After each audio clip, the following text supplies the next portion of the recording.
Hey, welcome to another new video. Today's video is going to be a little bit exploratory. The story goes like this. Overjoyed, our favorite retail arts supply store in Singapore, asked me if I want to review a journal. And they told me specifically that it works for watercolor. And I went, okay, sure, no problem. Like, oh, of course. And lo and behold, this is the journal. And it turns out to be a black journal. Right. So I don't know how to feel about it because I am an urban sketcher. I sketch on white watercolor paper. I paint transparent watercolor on white paper. So seriously have not tried black paper before, and how I was wondering how was I supposed to do a review if I don't use the black journal. So well, I had to figure out what to do with it, right? Because I already have it in my hands. So before we go into the technicalities of how I use or how I try out this black color journal paper, I would like to just kind of go through what this book or this journal is about. So this is the Goalbook Creation. It's from Rhodia. So Rhodia is like probably very well known in the field of people using fountain pens and journaling. So if you're into journaling, they have a lot of these like fountain pen friendly paper that they make into journals. This is called the Goalbook. So it's the hardcover Goalbook, and this is the size. It's kind of like A5 size. And the size, the dimension is over here. There are 80 sheets of 73 dot grid number sheets. So later I'll show you what this dot grid means. There's an index, there's 2 perpetual calendar, 2 ribbon bookmarks over here, and it has an expandable inner pocket. The paper that is used is the 120 GSM Black Maya Clairefontaine paper. So this is not any black paper. This is a Clairefontaine paper. It's handmade in Morocco. There are various colors to choose from. I choose a turquoise color because I like turquoise. The cover feels really smooth. It's like faux leather, and they have the embossed the logo of Rhodia in front over here. This is the inner pocket that they're referring to. So there is an inner pocket at the back. And at the front part, you have this content page. So you could write page numbers, you could write other stuff, whatever you want. But I think page number is probably the easiest way to kind of organize the stuff. So you do have like about like 4 pages of content. This is the perpetual calendar, which they have like a whole year. So it's like daily, and then they have the dates as well. So you could just use this. You can actually use this as a planner. This, I would say, it's like a planner. And then you have like the different, the whole month summarized, under sections, and you can write things like you need to do in the month, but not necessarily things you need to do in a day, and every day. So I would think it was where people write things like, for example, what they plan to do for that month, and like what are the things they should get done, and then they transfer that into like the daily plan over there.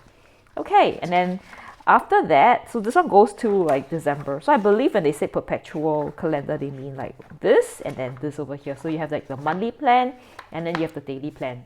All right, and then the rest of it is really just that dot thing. So this is dot grid. So dot grid means there is like the little faint line, little dot. So from far you can't see, the whole thing just looks black. But if you bring it really close, you can see the tiny little dots, okay?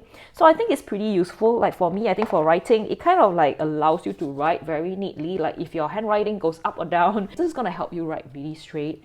And especially for me, if I'm going to try like swatching watercolors, it's going to help me a lot by, allowing me to see where to swatch. It's also numbered at the bottom. So it actually starts from page 1 and goes all the way to page 146 is the last page. So you have a lot of pages to use. So this is how the book is set up.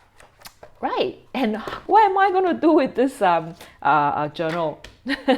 Obviously, what does not work would be things like anything with colors that are pretty dark, or things that are kind of transparent. And it's made of dye. So for example, things like fine liners does not work, right? You will not see the colors. Water-soluble markers does not work. You do see a bit of that yellow marker over here, but this is actually pink, you can't see it, and this is actually like black, but you can't see it because it's it goes on top of that black and it just disappears. And something else that does not work is transparent watercolor. Obviously, as you can see from here, you can see like a little bit of it, nonsense, but can't really use this for any painting. So what works, right? So let's go to our content page and see what's working, because I decided to try it out. And since they are on like pages, you know, they are on like different pages and they have like pagination, I could just, you know, put it all here. And these are the things that I've tried. So we obviously will look at firstly the metallic liners or markers. So I'm sure those work. I am going to introduce a few. So first I tried out the Schneider painted 1 to 2 mm metallic liner. And from the picture, this is what it's for. It's for writing on top of a black paper, right? And as you can see, the colors are beautiful. You can see that they are kind of pastel-y, yet they are metallic. Like you can see the metallic fine particles, and it's looking really nice. And you can do something like this, like a little line art with this.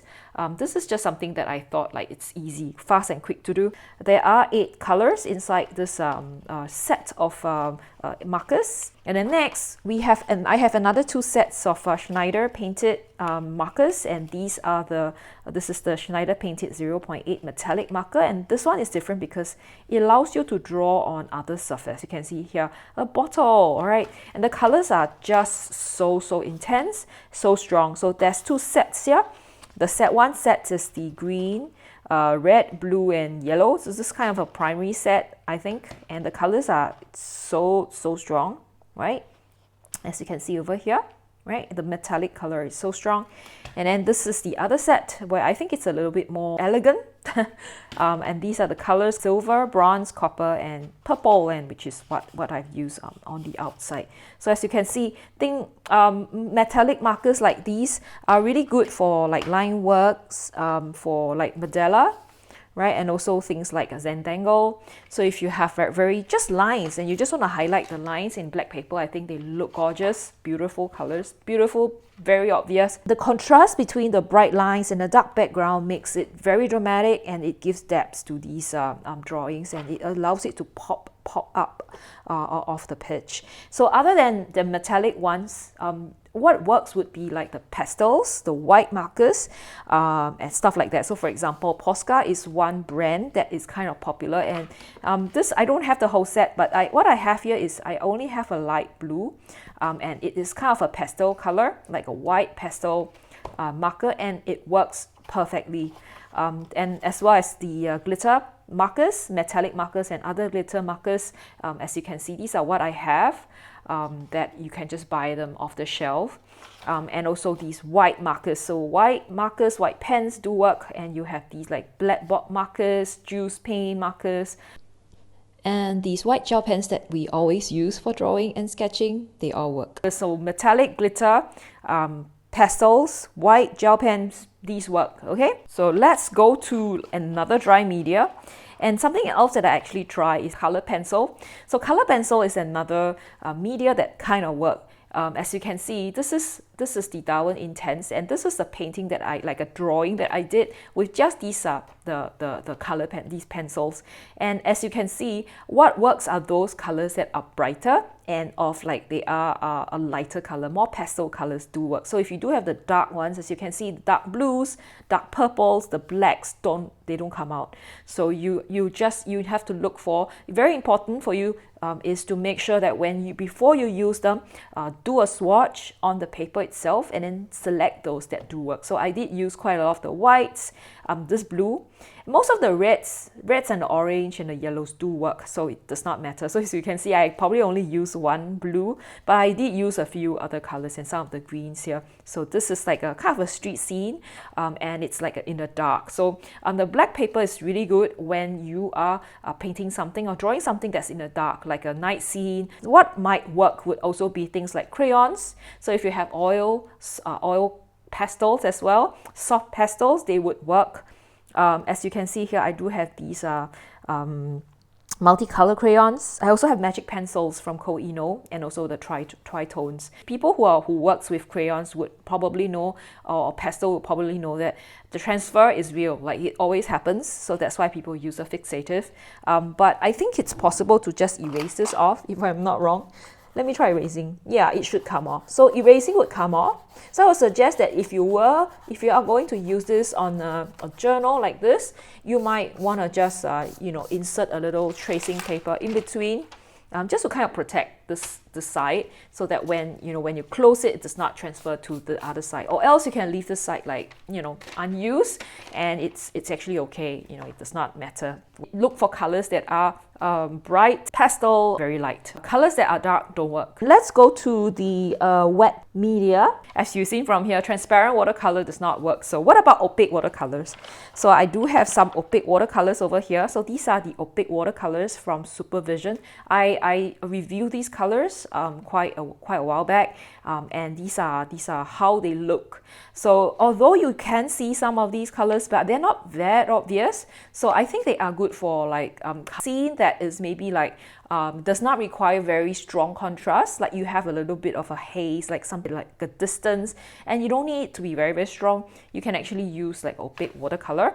There's also these pastel watercolors. So this is the icy colors from Schminke Academia, and these are kind of opaque as well, and White Nights has a series of pastel watercolors. The colors that really shine, that the black paper is good for, would be like the mica watercolors, or also like or like metallic watercolors. So I think I also reviewed these watercolors quite a while back from Supervision, the mica watercolors. They are looking really nice. Some of these are kind of like duochrome thing, and you do see like at different angles they give you different coloration, different color, and they look really nice. They pop, and I think if you go back to my video, you will notice that the colors do look different, like on black paper versus on the white paper. So I would suggest you go back and just kind of take a look. This is what I did with a combination of the metallic. So I did use a metallic watercolor for the top part over here, as you can see. So it's like kind of a galaxy look. The galaxy and metallic color here, and then over here I used the opaque watercolor. So what I did was I actually used one of these like opaque watercolors for the bottom, which when you do not require so much like glitter. If you want to upgrade from here, I would think the next one would be gouache. So gouache kind of work as well. So this is Mia gouache. I have a set of 55 colors, I think this is 55, and this is what I got. And a small issue with using wet media, as you can even see from here, is that it does kind of like warp a bit.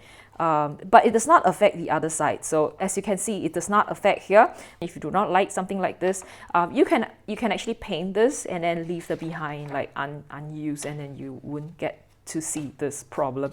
But anyway, this is with gouache, and it also works because it has like, especially the very bright colors, the light colors do work. So darker colors don't really work, but you do need the dark colors on top of the light colors, example over here.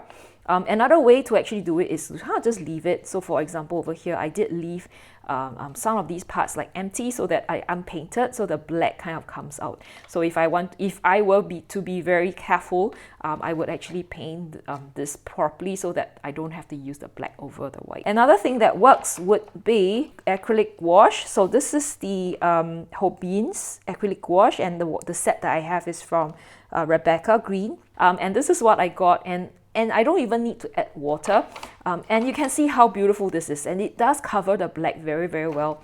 And for parts that don't, like for example, like for the trees, right, I didn't really want it to cover. I didn't really even use the gouache, and it kind of looked okay, from here as well. Watercolor on black paper does create some sort of it creates a very vivid luminous effect. There's a touch of mystery to it, as you can see from here.